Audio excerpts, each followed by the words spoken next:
दोस्तों, अगर आप भी अनुपमा सीरियल के सच्चे फैन हैं, तो हमारे चैनल को सब्सक्राइब करना बिल्कुल मत भूलिए।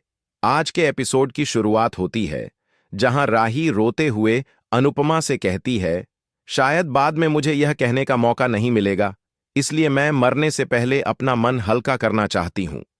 अनुपमा उसे रोकते हुए कहती है कि यह वक्त सवाल जवाब का नहीं है, क्योंकि बारिश तेज होती जा रही है और हालात बिगड़ रहे हैं। लेकिन राही नहीं रुकती। वह दर्द से कहती है, जब जब मुझे आपकी जरूरत पड़ी, आपने अपने सगे बच्चों को मुझसे ज्यादा प्राथमिकता दी। अनुपमा कहती है, यह कैसी बातें लेकर बैठ गई हो राही? बारिश तेज हो रही है। राही जवाब देती है, आप चली जाइए, मुझे अकेला छोड़ दीजिए। अनुपमा सोचती है कि डर के कारण राही कुछ भी बोल रही है।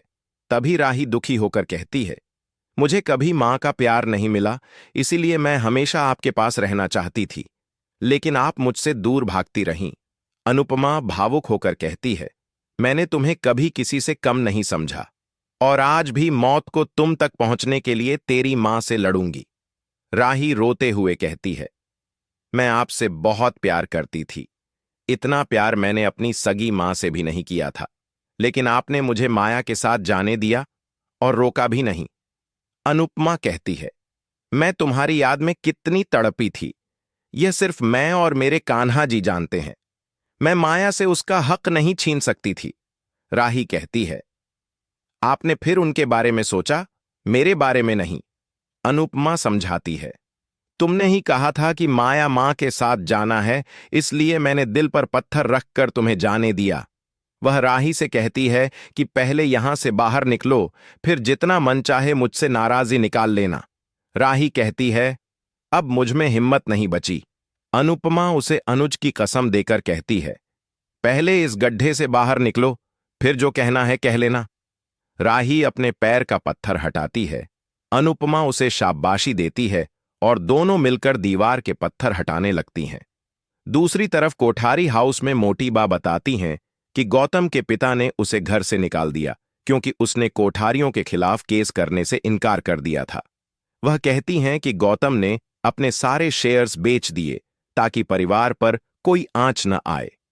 पराग मजाक में कहता है कि गौतम तो एक अच्छा एक्टर बन सकता है। वहीं अनिल कहता है कि अब उस पर भरोसा नहीं किया जा सकता। गौतम कहता है, मैंने कोई एहसान नहीं किया, बस अपने पापों का प्रायश्चित किया है। मोटी बा सबको रोकते हुए कहती हैं, गौतम यहीं रहेगा, अगर अंश को दिक्कत है तो वह जा सकता है। अंश हैरान रह जाता है।